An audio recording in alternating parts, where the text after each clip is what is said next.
by the way, for anyone listening to this who doesn't know, the Knicks have traded for Derrick Rose, Dennis Smith Jr., and the pick they got from Charlotte this year from the Willie Hernan-Gomez trade. I was going to say, if you had just stopped at a Derrick Rose trade, you probably should have said something like, oh, and if you're hearing this, it's not 2016, you did not fall into a coma, or this isn't Groundhog Day. They made that trade in late. I want to say that I'm going to hear, this is going to test me. I want to say the day of that trade was May 24th. I'm going to look it up. I think it was a June trade. It may, I don't know why May 24th. It should be, it probably is a June trade. I don't know why I thought May 24th. I'm going to look it up. We'll see who's closer. It's this sort of thing where I don't have a problem with what we saw today in terms of this trade. I think that we as Knicks fans are so conditioned to feel pain and to be outraged and angry that our first instinct is, oh my God, just pure rejection. Like that was mine. When I saw that the Knicks were possibly going to trade for Derrick Rose, I was like, okay, well, maybe this is part of a third team where the Knicks can take on a salary. And then it got closer. And I thought, well, maybe this is something where they're at least not buying, because the idea of them buying would be absolutely ridiculous.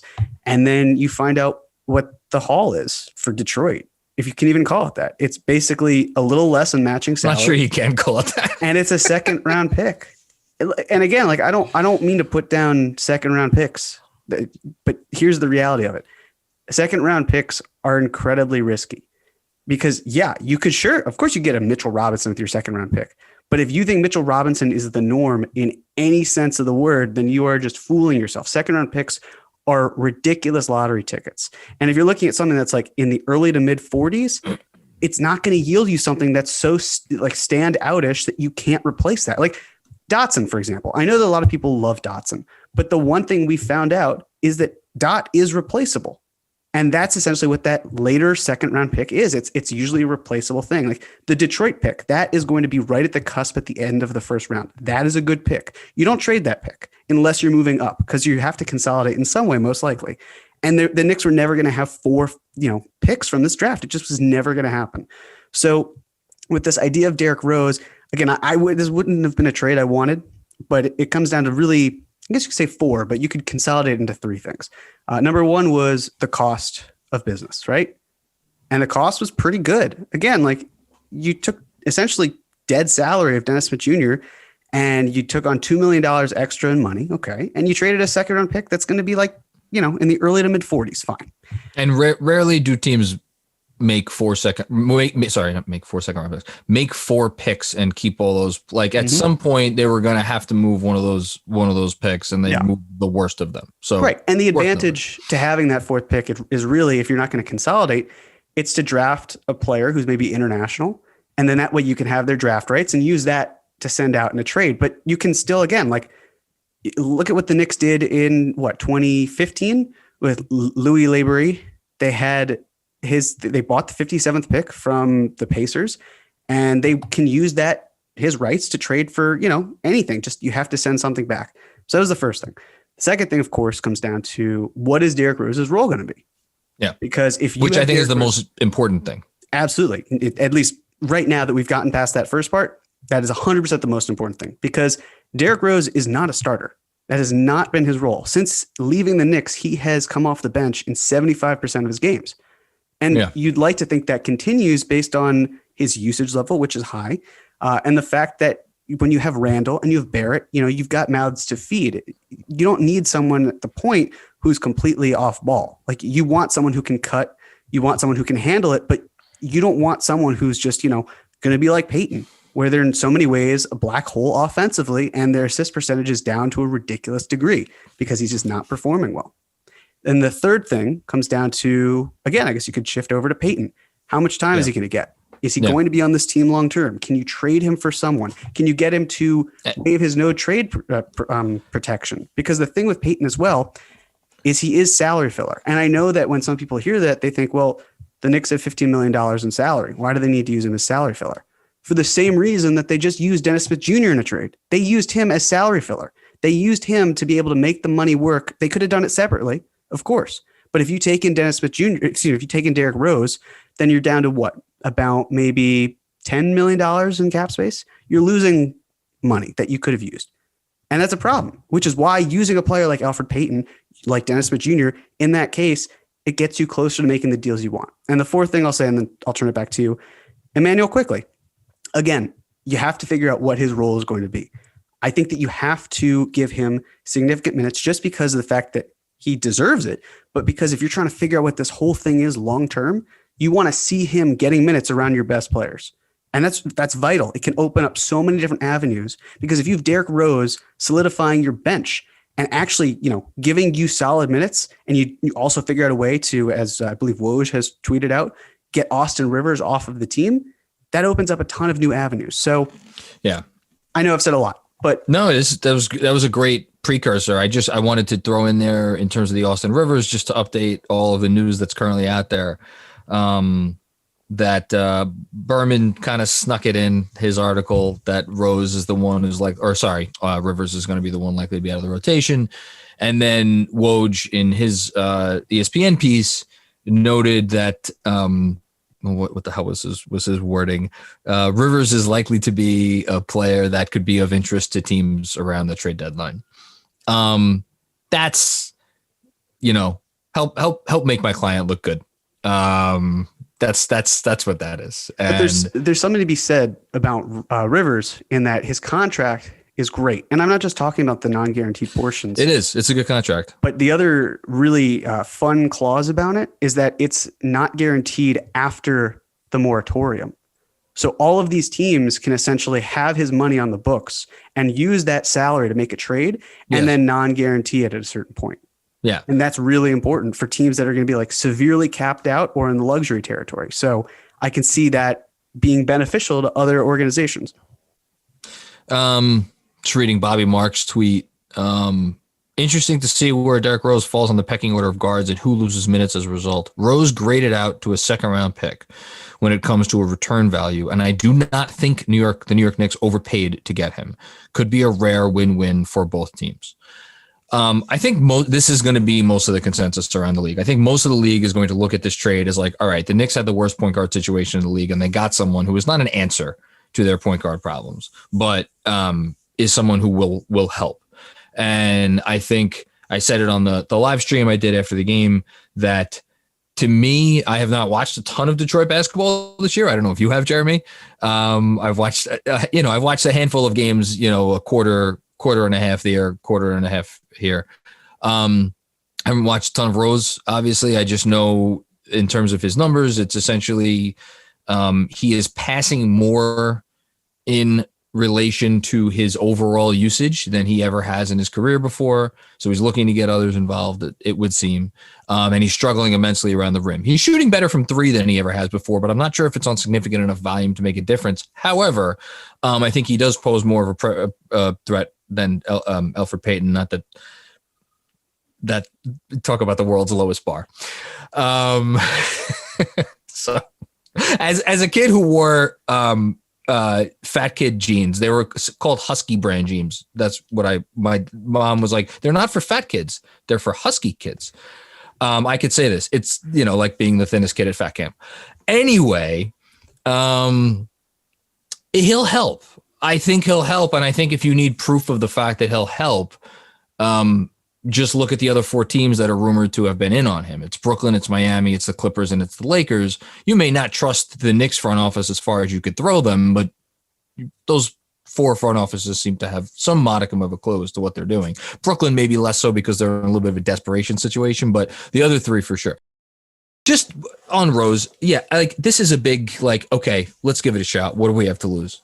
I don't see where the hand-wringing is coming from, assuming Immanuel Quickley is still as significant a part of the rotation as he has been. And I think one underrated point of that is we've gotten to see Immanuel Quickley finish a fair portion of games here over the first month and a half of the season. And as Tibbs always says, it's not who starts, it's who finishes.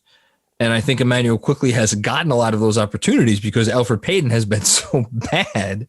And it's like, okay, let's give the kid a shot. And he's come through. I wonder now with Derrick Rose here, will will quickly get as many of those opportunities. And I hope he does, because not all minutes are created equal. Tibbs talks about this all the time. Late in the games, it's like a different skill set is required. The ref's whistle changes, and it's like all these types of things.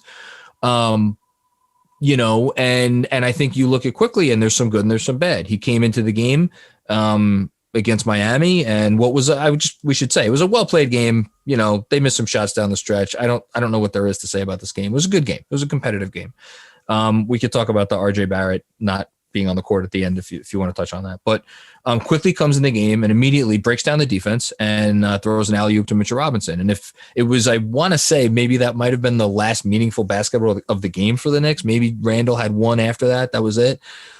But then there were other times where they were just kind of passing the ball around the perimeter, and Miami was trapping and doing what they do on defense, and quickly couldn't really do anything with that. And so I think you're looking at, okay, this is a point guard learning on the fly. So then what do you do with that, right? Do you let him struggle, and then do you let the team struggle as a result? But that gets us back to the whole, how is Tibbs getting more out of these guys than so many coaches have gotten out of the Knicks so many years in the past? And I think it's they believe that they have a head coach and a franchise that is doing everything they can to win every game, which is where the development questions get a little dicey, because, do you want to give that up? I don't. So that's really where this trade comes down to for me. I want to see how it looks on the court. I want to see who gets minutes. I want to see when they get minutes. If it's Rivers that's out of the rotation, fine. What happens to Payton? You assuming Rose starts or Rose comes off the bench, it wouldn't shock you. Would it shock you if Rose starts and Payton comes off the bench? Little. I just don't think that that's who he is at this point in his career, and I think Tibbs is cognizant of that. For 29 other teams, I'm just wondering if I get it. Team, maybe it's different. Yeah, I'm trying to remember. Didn't he come off the bench behind Teague in Minnesota? He has been a bench player since Cleveland, and I want to say that was where the transition happened. But he didn't. Right. He played like 200 minutes in Cleveland. Right.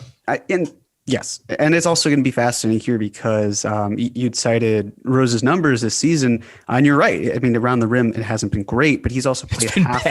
Right. He's played half the minutes that Elfrid Payton has. Yeah. So there's just not a whole. It's not a huge sample size. That's the one thing in terms of Rose.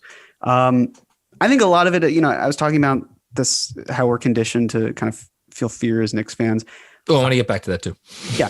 I think that obviously that a lot of that comes with Emmanuel Quickley, but I think a lot of it also comes from Knicks fans who just deep down, they don't feel the team's ready to take that next step forward. And they recognize that Rose coming in could push the Knicks up, where it's like, okay, so basically what you're telling me is if they win the play-in games and they happen to make the playoffs, they just get swept. And, again, whether that's like subconscious or not, we have to recognize that the Knicks are trying to work here. You can look at, yes, we could have a tanking conversation, until day turns into night and night turns into day. But isn't that what this Derrick Rose trade ultimately comes down? Isn't it a conversation about whether you believe in tanking or not? To an extent. You have a larger margin of error because of the Mavericks pick, which is great. It's lovely to be in that position. And you hope that the Mavs keep losing, because then if you keep winning, that's fine too. But I'm sure that there's the idea of like, well, deep down, if you also lose, and if the Mavs lose, you're looking at 2 higher picks, and that's great too.